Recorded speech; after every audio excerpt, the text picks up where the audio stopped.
Hey folks, welcome back. Well, I figured I'd do a slightly different video this week. I'm not really working on anything, so I'm actually tearing up on the house for siding and windows, and that's kind of boring. I'm not videoing any of this.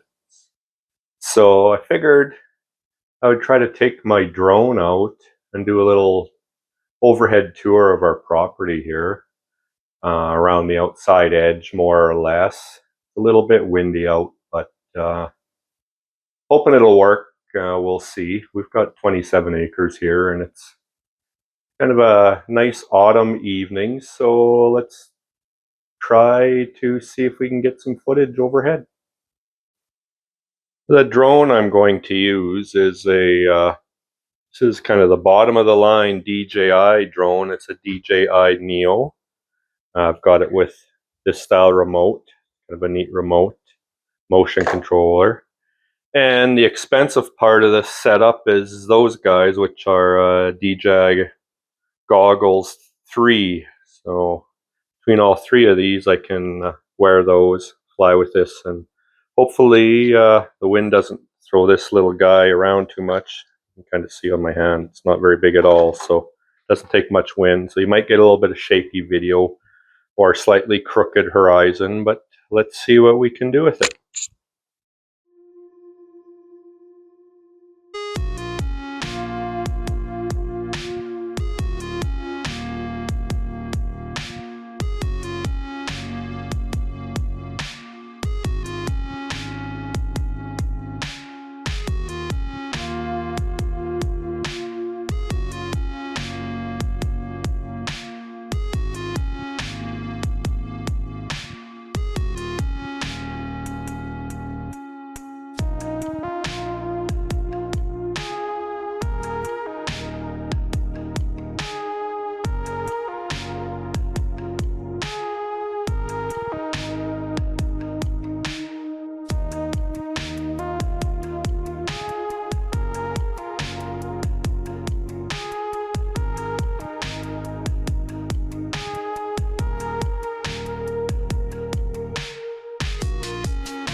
All right, as I expected, it was kind of windy out. I was getting high wind velocity warnings, but I managed to make a circuit around the whole yard, more or less on the outside of edge of the property, around the property line. So I think it turned out okay. So maybe I'll use the drone and try to get a little more footage. Say it's not, it's a bottom of the line drone, so it's still It takes 4K video and all that, just not as good as some of the higher end ones, but it's only a couple $100 and it works out okay. So in any case, until next time, take care and talk to you later.